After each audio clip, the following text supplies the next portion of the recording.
Ai, gente, fazer um vídeo com essa blusa, eu juro pra vocês que é um baque, né? Porque essa camisa do Brasil, ela tem representado tantas coisas nesses últimos tempos, né? E eu tô aproveitando a Copa do Mundo para pensar sobre isso e, enfim, trazer essa conversa com vocês. Acho que primeiro dizer sobre os uniformes dos times, o impacto, né, sobre as cores, os desenhos, todo mundo acompanhou as polêmicas envolvendo o uniforme do Haiti, as polêmicas envolvendo cores, porque no final das contas, tudo o que a gente faz, todas as nossas ações são ações políticas, né? Então, quem está acompanhando essa Copa tem percebido isso.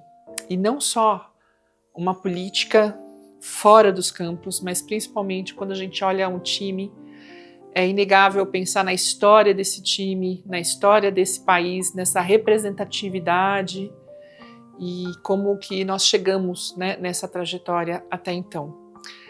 Eu estou assistindo a todas as séries, filmes que falem sobre futebol e, obviamente, que no nosso país falar sobre futebol é falar um pouco sobre a nossa família, sobre a nossa história e como nós fomos construindo memórias, né, em cada um desses eventos. Me lembro que há 20 anos atrás, no dia que o Brasil perdeu para a França, eu estava saindo da maternidade, onde minha irmã tinha tido um bebê, uma bebê linda, que é a Manu, um beijo, que esse ano completa 20 anos.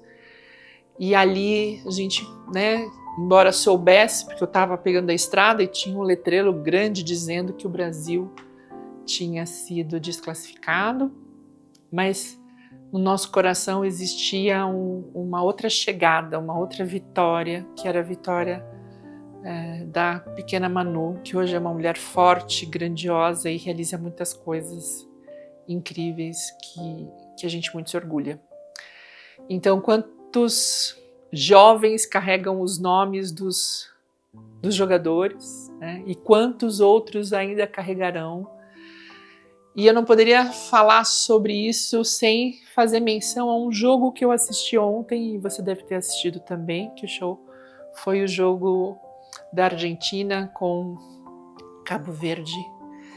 E eu acho que todos nós deveríamos ter levantado ao término e aplaudido.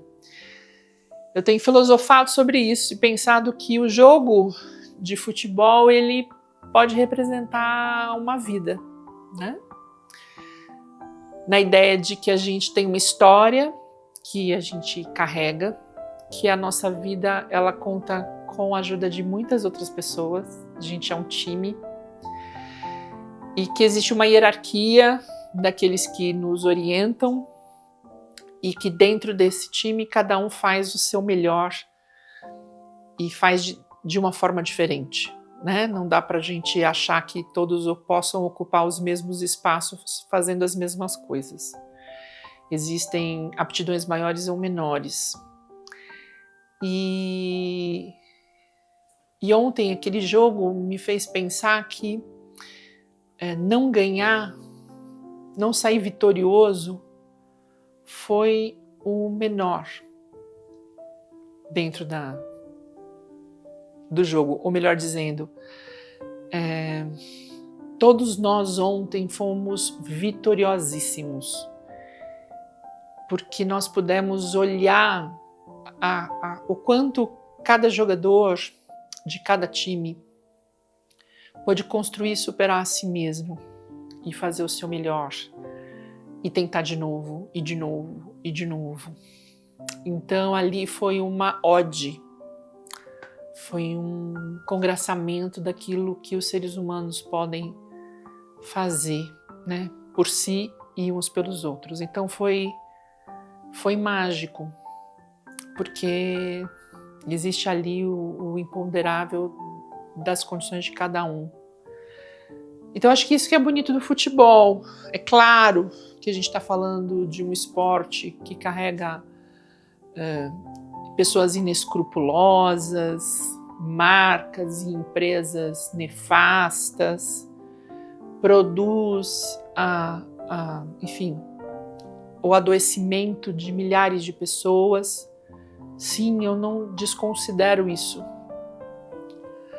Mas eu também não posso desconsiderar que é o esporte mais popular do mundo e que a gente está vendo países que nunca imaginaram ter um time como o Bangladesh se dedicando a torcer.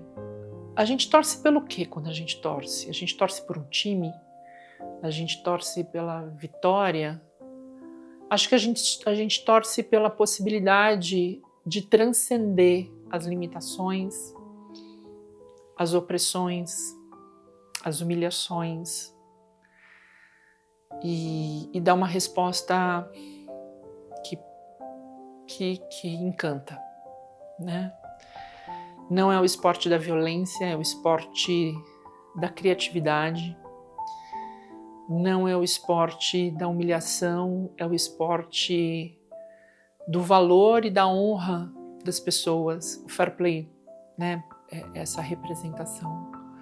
Fiquei pensando naquele abraço que o Cristiano Ronaldo deu no Modric e imaginar que o Modric sai, né, de um campeonato e que ele tinha tantas expectativas e que ele também sai vitorioso.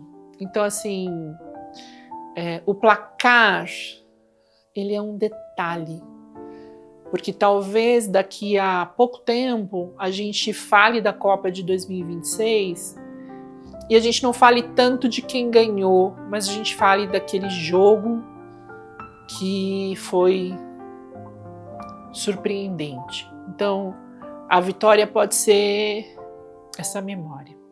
É isso. Até a próxima.